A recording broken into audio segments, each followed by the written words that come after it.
RFI Convida. Paloma Varon.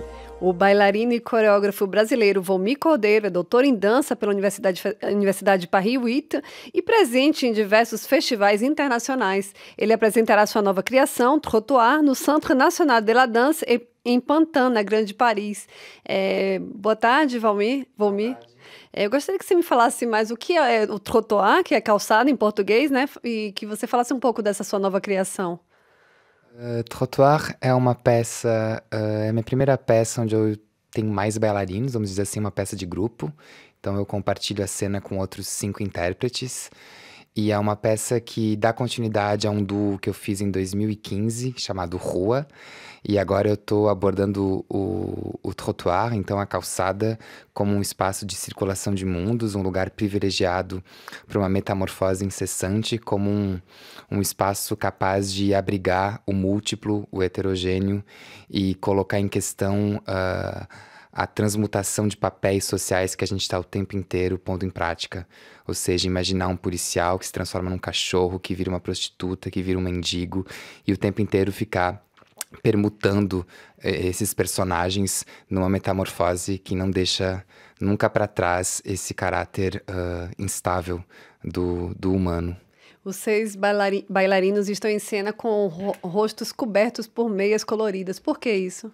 Então, isso é durante a grande primeira cena da peça, vamos dizer assim, uns 30 minutos, a gente está totalmente coberto e foi uma estratégia coreográfica que eu encontrei para suspender essa ficção individualizante do rosto, essa verdade que o rosto contém e que muitas vezes nos identifica a tipos ou a caráteres, não a identidades muito fixadas, muito fechadas. Então, foi uma alternativa para colocar esse corpo dentro de um outro tipo de ficção, que seria uma ficção não identitária, mas muito mais uma ficção que põe em prática toda a potência que a gente tem e de ser muitas coisas ao mesmo tempo. Então, se a gente se desfaz do tipo, da cara, de um traço físico, a gente pode abrir o imaginário para o corpo dentro de uma outra perspectiva.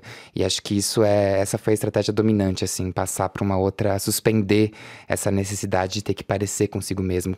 Muito típico do carnaval, né? Essa coisa de poder se travestir, de poder se esconder, para poder afirmar alguma coisa que a gente não poderia afirmar no dia a dia. Então, esse instante no qual a gente consegue ser muito mais transgressor ou transgressivo para poder, então, afirmar coisas que normalmente a norma nos culpabiliza ou não nos permite fazer.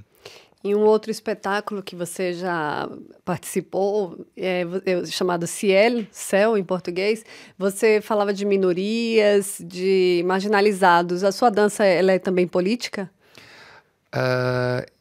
Eu acho que tudo agora é muito político, né? A gente tá num momento onde tudo se torna político. Acho que eu tento me perguntar quando é que eu politizo a minha dança. Eu acho que é mais uma questão de uma operação estética, uma operação criadora de invenção ou de revitalização da subjetividade ou da minha subjetividade ou da maneira como eu busco encontrar um espectador. Acho que são nessas operações estéticas que eu tento verificar quando é que eu tô politizando a minha dança. Mais do que dizer que ela é política, é como é que eu politizo o meu processo, como é que eu dou espaço para o espectador imaginar o que ele está vendo e como é que eu me concentro diante de todas as mazelas do mundo, todos os problemas sociais e como é que em cena, no caso do Céu, era um solo, foi o meu primeiro solo, um solo que eu construí quando eu tinha recém-chegado em Angers, na França, então depois de morar no Rio de Janeiro e trabalhar numa companhia, na companhia da Lia Rodrigues. Então acho que nesse momento foi importante para mim me perguntar o que é um corpo sozinho em cena e com quais outros corpos eu gostaria de construir uma comunidade. E foi aí que eu comecei a me interessar por esses corpos esquecidos ou tidos como esquecidos, ou esses gestos. Mais do que corpos, eu gosto de falar em gesto. Quais são os gestos que estão desaparecendo e como é que esses gestos podem sobreviver e como é que a dança pode se transformar numa arte capaz de deixar esses gestos existindo, né?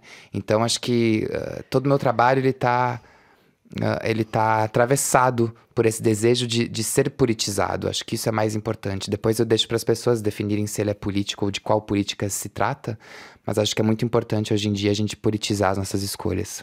Você citou agora a Lia Rodrigues e você já interpretou espetáculos de coreógrafos brasileiros, franceses, portugueses. Gostaria que você contasse um pouco a sua trajetória e como passou de intérprete a coreógrafo. Sim, eu nasci no sul do Brasil, no interior de Santa Catarina, uma cidade chamada Concórdia.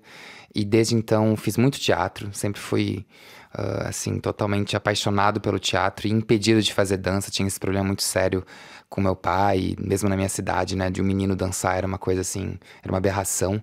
Então, o teatro foi um refúgio para esse desejo que eu tinha latente de dançar.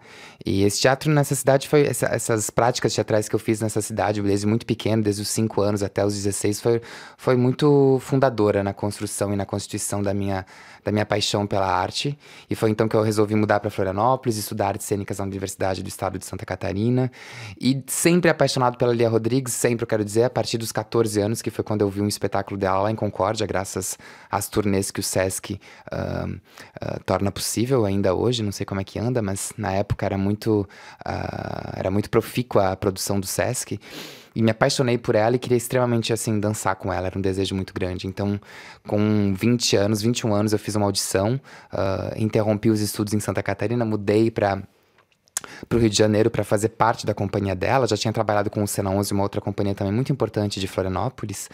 E esse desejo de dançar foi se profissionalizando muito rápido, ou seja, eu comecei a ter uma prática mesmo profissional com a dança, muito mais do que com o teatro, embora fazendo teatro na universidade.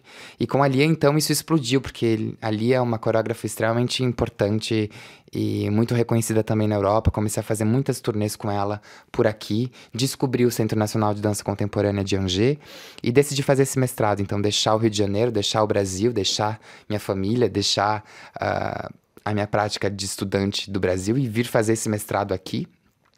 E a partir daí, esse mestrado tinha uma diretiva muito, muito precisa, que era de formar jovens criadores. Então foi aí que eu fiz o CEL e fiz essa transição com o CEL de um trabalho de intérprete para um trabalho de coreógrafo.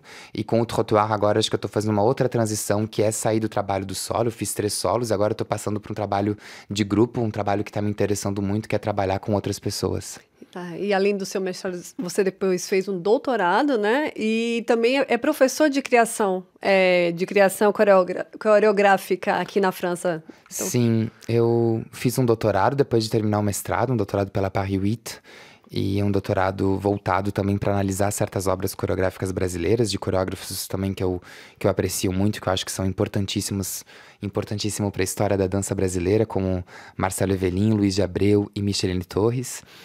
E ensino em alguns mestrados, em algumas escolas. Tenho uma prática de professor que eu adoro conciliar com a prática de artista. Tá bom, então muito obrigada. O RFI convidou Volmi Cordeiro, bailarino e coreógrafo brasileiro.